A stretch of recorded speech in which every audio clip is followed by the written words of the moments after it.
વિદ્યાર્થી મિત્રો, સામાજિક વ્યવસ્થા અને સામાજિક રચના તંત્ર પ્રકરણ 3માં આપણે બીજા ભાગમાં સામાજિક રચના તંત્ર એટલે શું અને સામાજિક રચના તંત્રના લક્ષણો જોયા હતા. ત્રીજા ભાગમાં આપણે સામાજિક રચના તંત્રના મોડેલ વિશે વાત કરવાની છે. તો આપણે ત્રીજા ભાગમાં સામાજિક રચના તંત્રનું AGIL મોડેલ વિશેની સમજૂતી મેળવશું. તો સમાજશાસ્ત્રી ટાલકોટ પાર્સન્સે આપેલું સામાજિક રચના તંત્રનું મોડેલને સમાજ વ્યવસ્થાની કાર્યાત્મક જરૂરિયાત તરીકે ઓળખવામાં આવે છે. કોઈપણ સમાજ વ્યવસ્થાએ ટકી રહેવું હોય તો જુદી જુદી 4 કાર્યાત્મક જરૂરિયાતો પૂર્ણ કરવી જોઈએ. તો આપણે જોઈએ કે આ 4 કાર્યાત્મક જરૂરિયાતો કઈ કઈ છે. તો પહેલી જરૂરિયાત અનુકૂલન, બીજી ધ્યેય પ્રાપ્તિ, ત્રીજી સુગ્રથન, ચોથી રચનાની જાળવણી અને તંગદિલી નિવારણ. હવે ટાલકોટ પાર્સન્સનું આ જે મોડેલ છે એ AGIL મોડેલ તરીકે ઓળખાય છે. તો એનું નામ જે આપણે 4 જરૂરિયાતો જોઈ એના અંગ્રેજીના પ્રથમ અક્ષરોથી રચનાતંત્રનું મોડેલનું નામ AGIL એવું બન્યું છે. તો આપણે જોઈએ એના અંગ્રેજી નામો. તો પહેલી આપણે કાર્યાત્મક જરૂરિયાત જોઈ હતી અનુકૂલન. અંગ્રેજીમાં અનુકૂલનને એડેપ્ટેશન કહેવાય. તો એડેપ્ટેશનનો A. બીજી કાર્યાત્મક જરૂરિયાત ધ્યેય પ્રાપ્તિ. અંગ્રેજીમાં એને કહેવાય ગોલ એટેઇનમેન્ટ. ગોલ એટેઇનમેન્ટ એટલે ધ્યેય પ્રાપ્તિ. તો ગોલનો G એટલે AG. ત્રીજી કાર્યાત્મક જરૂરિયાત સુગ્રથન. અંગ્રેજીમાં એને કહેવાય ઇન્ટિગ્રેશન. તો ઇન્ટિગ્રેશન એટલે સુગ્રથન. તો એનો I. અને રચનાની જાળવણી અને તંગદિલી નિવારણ. ચોથી જરૂરિયાત latent pattern maintenance and tension management. તો latent pattern maintenance and tension management. રચનાની જાળવણી અને તંગદિલી નિવારણ. તો એનો L. તો આ રીતે ટાલકોટ પાર્સન્સે આપેલું સામાજિક રચના તંત્રનું મોડેલ AGIL આ નામથી ઓળખાય છે. આ 4 જરૂરિયાતો એને આપણે એક પછી એક સમજવાની છે. તો સૌથી પહેલી વાત આપણે કરીએ અનુકૂલન વિશે. અનુકૂલન અંગ્રેજીમાં આપણે જોઈ ગયા એને કહેવાય એડેપ્ટેશન. તો કોઈ પણ સમાજે જો ટકી રહેવું હોય અને ભૌતિક જરૂરિયાતોને સંતોષવી હોય તો એણે પોતાના ભૌતિક વાતાવરણ સાથે અનુકૂલન સાધવું પડે. કુદરતનો જ નિયમ છે કે જે અનુકૂલન સાધી શકે, સમાયોજન સાધી શકે એ જ ટકી શકે, બાકીનો નાશ થઈ જાય. તો કોઈ પણ સમાજે ટકી રહેવા અને ભૌતિક જરૂરિયાતો સંતોષવા માટે ભૌતિક વાતાવરણ સાથે અનુકૂલન સાધવું પડે. ખોરાક અને રહેઠાણ એ માણસની મૂળભૂત જરૂરિયાતો છે. આ જરૂરિયાત પૂરી પાડવા માટે સમાજમાં ઉત્પાદન અને વહેંચણીની વ્યવસ્થા ઊભી થઈ છે. સમાજમાં આ જરૂરિયાત અર્થવ્યવસ્થા સંતોષે છે. તો આમ આર્થિક વ્યવસ્થા દ્વારા સમાજમાં અનુકૂલન સધાય છે. તો કોઈ પણ વ્યવસ્થા તંત્ર છે એને જો ટકવું હોય તો એણે અનુકૂલન સાધવું પડે. તો એ અનુકૂલન શેના દ્વારા સધાય? તો એ અનુકૂલન સાધવાનું કામ આર્થિક વ્યવસ્થા દ્વારા થાય. એ આપણી જરૂરિયાતોને પૂર્ણ કરે અને એના કારણે આપણે અનુકૂલન સાધી શકીએ. તો આમ આર્થિક વ્યવસ્થા દ્વારા સમાજમાં અનુકૂલન સધાય છે. બીજી વાત આવે છે ધ્યેય પ્રાપ્તિ. ગોલ એટેઇનમેન્ટ. કોઈ પણ તંત્રએ ટકવું હોય તો કોઈને કોઈ ચોક્કસ ધ્યેયો નક્કી કરવા પડે. એ નક્કી કરેલા ધ્યેયોને પ્રાપ્ત કરવા માટે પ્રત્યેક સામાજિક તંત્રની અંદર નિર્ણય લેનારી સંસ્થા એટલે કે રાજ્ય વ્યવસ્થા હોય. રાજ્ય વ્યવસ્થા ધ્યેય નક્કી કરવામાં અને નીતિ નિર્માણ કરી એનો અમલ કરી અને ધ્યેય પ્રાપ્તિની સમસ્યાને હલ કરવામાં ખૂબ અગત્યની કામગીરી રાજ્ય સંસ્થા બજાવે છે. તો રાજ્ય વ્યવસ્થા દ્વારા ધ્યેય પ્રાપ્તિની સમસ્યા હલ થાય છે. કોઈ પણ સમાજે ટકવું હોય તો એનું ધ્યેય હોવું જોઈએ. એ ધ્યેયના સંદર્ભમાં એને પ્રાપ્ત કરવા માટે નિર્ણય લેનારી સંસ્થાઓ કે વ્યવસ્થા હોય, રાજ્ય વ્યવસ્થા હોય, એ ધ્યેય નક્કી કરવામાં અને નીતિ નિયમો દ્વારા નવી નવી નીતિઓનું નિર્માણ કરે, બનાવે અને એ નીતિઓનો અમલ કરી અને ધ્યેય પ્રાપ્તિની સમસ્યાને હલ કરવાનું કામ કરે. આપણે પહેલી જરૂરિયાત જોઈ અનુકૂલન. એ સમસ્યા જેટલા અંશે હલ થાય ને એટલા પ્રમાણમાં ધ્યેય પ્રાપ્તિ સરળ બને.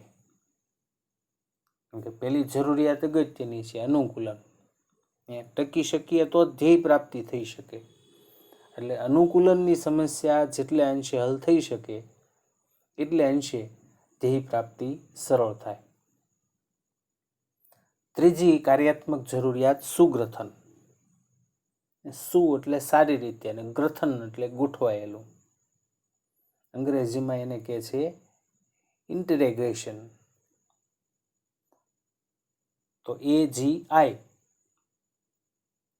ઇન્ટિગ્રેશનનો I.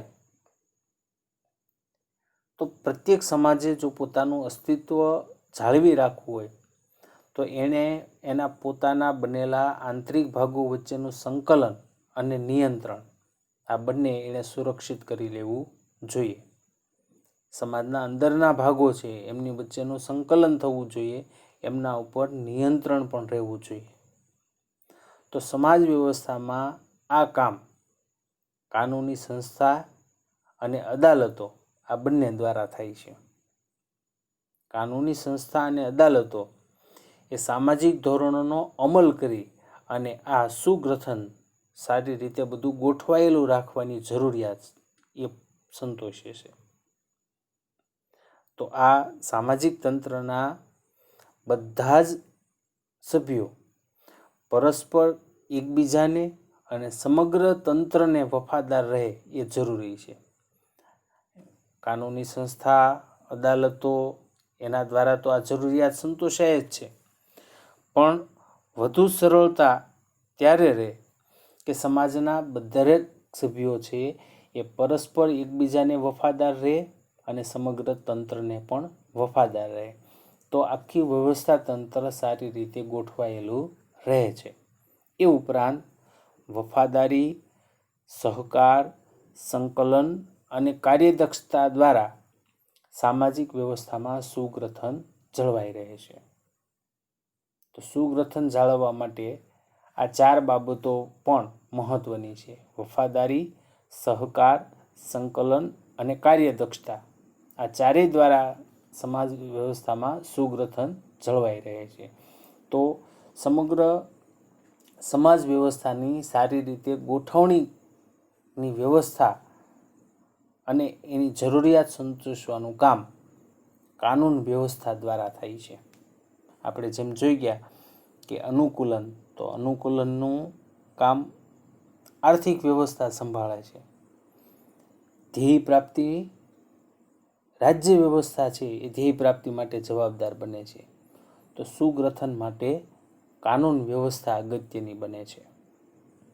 હવે ચોથું આપણે AGIL રચનાની જાળવણી અને તંગદિલી નિવારણ. તો એમાં 2 બાબતો છે કે રચનાની જાળવણી અને તંગદિલી નિવારણ. તો સૌથી પહેલાં આપણે રચનાની જાળવણી વિશેની વાત કરીએ તો કોઈ પણ સમાજે ચોક્કસ વ્યવસ્થા અથવા ધોરણોને આધારે પોતાનું અસ્તિત્વ જાળવી રાખવું પડે. આ માટે એણે પોતાની વિવિધ સમસ્યાઓને હલ કરવી પડે. રચનાની જાળવણી માટે સમાજના સભ્યોએ દરજ્જાને અનુરૂપ ભૂમિકા ભજવવી જોઈએ. સમાજનો દરેક સભ્ય પોતાના દરજ્જા પ્રમાણેની ભૂમિકા ભજવે. આપણે જોઈ ગયા છીએ કે આ ભૂમિકા છે એ ફરજનો ઉલ્લેખ કરે છે. સમાજની અંદર દરેક વ્યક્તિનો એક ચોક્કસ દરજ્જો હોય અને એ પ્રમાણે એ કાર્ય જે કરે એને એની ભૂમિકા કહેવાય. એ ભૂમિકા ફરજનો નિર્દેશ કરે છે. તો જો દરેક વ્યક્તિ પોતાની ફરજ પ્રમાણે કામ કરે તો સમગ્ર રચનાતંત્ર, વ્યવસ્થાતંત્ર એ આખું જળવાઈ રહે છે. એમાં ક્યાંય વિક્ષેપ ઊભો થતો નથી. અને સમાજના દરેક સભ્યો જો પોતાની ભૂમિકા સારી રીતે ભજવતા હોય તો એને પ્રોત્સાહિત પણ કરવા જોઈએ. કારણ કે એનાથી રચનાની જાળવણી થાય છે, વ્યવસ્થા જળવાય છે. તો રચનાની જાળવણી માટે સારી ભૂમિકા ભજવતા સભ્યોને પ્રોત્સાહિત કરવા જોઈએ. પણ આપણે જોઈએ છીએ કે સમાજની અંદર ઘણા બધા સભ્યો છે પોતપોતાની ભૂમિકા ભજવતા હોય છે દરેક, પણ એ બધું સરળ રીતે ચાલતું નથી. ઘણી વખત એમાં તંગદિલી ઊભી થાય, ટેન્શન ઊભું થાય. ઉપરાંત ઘણી વખત વ્યક્તિ પોતે તંગદિલી અનુભવે, ટેન્શન અનુભવે અને એના કારણે એ સંઘર્ષ તરફ ચાલ્યો જાય. તો સમાજે આવું આંતરિક તણાવ અને સંઘર્ષના નિકાલ માટેના પણ એણે માર્ગ, રસ્તાઓ શોધી કાઢવા જોઈએ. તો આ કામ સૌથી પહેલું કરે કુટુંબ સંસ્થા. ટેન્શન નિવારણનું કામ. આપણી કોઈ સમસ્યા હોય તો હલ કરવા માટે આપણે સૌપ્રથમ ક્યાં જઈએ? તો કુટુંબ પાસે. તો કુટુંબ સંસ્થા આ ટેન્શન નિવારણનું કામ કરે છે, તંગદિલી નિવારણનું કામ કરે છે. કુટુંબની સાથે ધર્મ વ્યવસ્થા અને શિક્ષણ વ્યવસ્થા પણ તંગદિલી નિવારણનું કામ કરે છે.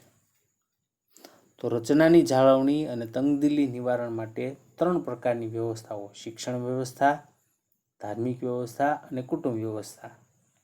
આ ત્રણેય સંસ્થાઓ આ તંગદિલી નિવારણનું કાર્ય કરે છે. રચનાની જાળવણી અને તંગદિલી નિવારણ.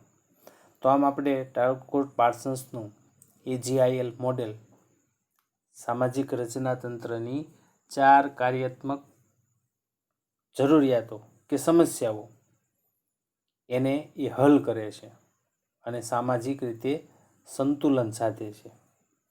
આ સંતુલન સાધવા માટે જુદા જુદા ક્રિયાતંત્રો કામ કરે છે. એમાં સામાજિકીકરણ એ મહત્વનું ક્રિયાતંત્ર છે.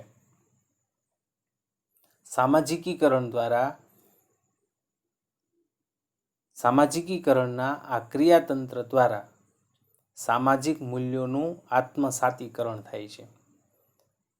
વ્યક્તિ પોતે સામાજિકીકરણ દ્વારા સામાજિક મૂલ્યો શીખે છે, પોતાના જીવનમાં ઉતારે છે અને એ પ્રમાણે એ પોતાનું જીવન જીવતો થાય છે.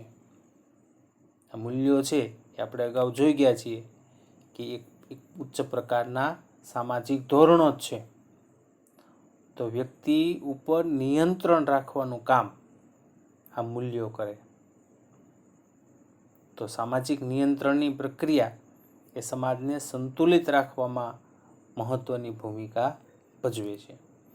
તો આમ મિત્રો, આપણે આ પ્રકરણની અંદર સામાજિક વ્યવસ્થા અને એના રચનાતંત્ર વિશેની સમજૂતી મેળવી. એમના વ્યાખ્યા, અર્થ, લક્ષણો, એમના પાસાઓ અને છેલ્લે આપણે સામાજિક રચનાતંત્રનું AGIL મોડેલ જોયા. પરીક્ષામાં ઘણી બધી વખત આ સામાજિક રચનાતંત્રનું AGIL મોડેલ પૂછાય છે. 4 બાબતો અગત્યની યાદ રાખવાની છે. 4 એની કાર્યાત્મક જરૂરિયાતો અને કોના દ્વારા પૂરી થાય? તો અનુકૂલન શેના દ્વારા પૂર્ણ થાય? અર્થવ્યવસ્થા દ્વારા. ધ્યેય પ્રાપ્તિ, સમસ્યા કોણ હલ કરે? રાજ્ય વ્યવસ્થા. સુગ્રથન માટે કાનૂન વ્યવસ્થા. કાયદાઓ અને અદાલતો એટલે કાનૂન વ્યવસ્થા, અને રચનાની જાળવણી અને તંગદિલી નિવારણ. તો એમાં 3 વ્યવસ્થાઓ: શૈક્ષણિક, ધાર્મિક અને કૌટુંબિક. તો રચનાતંત્રનું આપણે AGI મોડેલ પૂર્ણ કર્યું. સામાજિક વ્યવસ્થા અને સામાજિક રચનાતંત્ર એ બંનેની અંદર અનેક પ્રક્રિયાઓ એની સાથે જોડાયેલી હોય છે, અને એને કારણે સામાજિક વ્યવસ્થા અને સામાજિક રચનાતંત્ર એમાં સતત પરિવર્તન આવતું હોય છે. તો આ પરિવર્તનની માહિતી આપણે હવે પછીના પ્રકરણની અંદર, ચોથું પ્રકરણ સામાજિક પ્રક્રિયાઓ અને સામાજિક પરિવર્તન, એમાં આપણે એના વિશે વિશેષ સમજૂતી મેળવશું. અહીંયા આપણે આ પ્રકરણ પૂરું કરીએ છીએ. પ્રકરણનું હોમવર્ક પણ અહીંયા સાથે જ મૂકી દઈએ છીએ. 1-2 વાક્યના પ્રશ્નો છે, પણ ઘણા બધા વિદ્યાર્થીઓ હોમવર્ક આપવામાં મોડું કરે છે. મિત્રો, આપણે બુધવારે ધોરણ 11માં સમાજશાસ્ત્રનું લેસન મુકાય છે. તો ગુરુવાર સાંજ સુધીમાં, મોડામાં મોડું ગુરુવાર સાંજ સુધીમાં હોમવર્ક મને મળી જાય એ રીતે તમારે મૂકી દેવાનું છે. ઘણા બધા મિત્રો ઓડિયો દ્વારા જવાબ આપે છે. બધા જ મિત્રોએ ઓડિયો દ્વારા જવાબ આપવાના છે. ગુરુવાર સાંજ સુધીમાં બધા મિત્રોના જવાબ ઓડિયો દ્વારા મળી જાય એ રીતે તમારે મને જવાબ પહોંચતા કરવાના છે. તો હોમવર્કના પ્રશ્નો આપી દઉં છું. પહેલો પ્રશ્ન: સામાજિક રચનાતંત્રના AGIL મોડેલની 4 જરૂરિયાતો જણાવો. બીજો પ્રશ્ન: કઈ વ્યવસ્થા દ્વારા સમાજમાં અનુકૂલન સધાય છે? ત્રીજો પ્રશ્ન: ધ્યેય પ્રાપ્તિની સમસ્યા કઈ સંસ્થા દ્વારા હલ થાય છે? ચોથો પ્રશ્ન: પાર્સન્સે આપેલા મોડેલને કયા નામથી ઓળખવામાં આવે છે? પાંચમો પ્રશ્ન: શાના દ્વારા સમાજ વ્યવસ્થામાં સુગ્રથન જળવાઈ રહે છે? તો મિત્રો, આ 5 પ્રશ્નોના જવાબ ઓડિયો દ્વારા ગુરુવાર સાંજ સુધીમાં મળી જાય એ રીતે તમારે મને મોકલી આપવાના રહેશે. તો આજનું લેસન આપણે અહીંયા પૂર્ણ કરીએ.